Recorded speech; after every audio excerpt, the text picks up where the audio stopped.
Here's how to save Snapchat stickers to your camera roll. So first, let's go ahead and save stickers within the Snap. Open your Snapchat application and log into your specific account. Also ensure that your app is updated. Now take a photo or video. Then after, tap on the stickers icon on the right. Choose a sticker and adjust the size as you like. Now tap on the save button and this will save the snap with the sticker to your gallery. You can use background remover to separate the snap with the sticker. And another thing you can do is you can save stickers from the charts as well. Go ahead and select this cross icon. Then select the specific part of the snap which you want to create a sticker.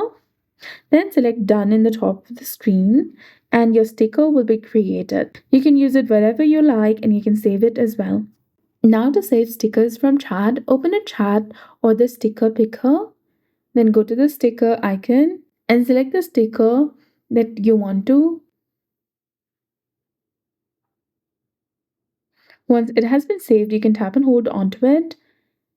Then select save in chat.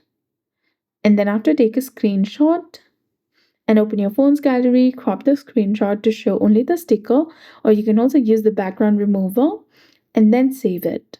And if you want to save stickers from Bitmoji, open the Bitmoji application connected to Snapchat. So that's it. I hope you found this video helpful. If you did, please like, share, and subscribe. Thanks for watching. We'll see you again in the next one.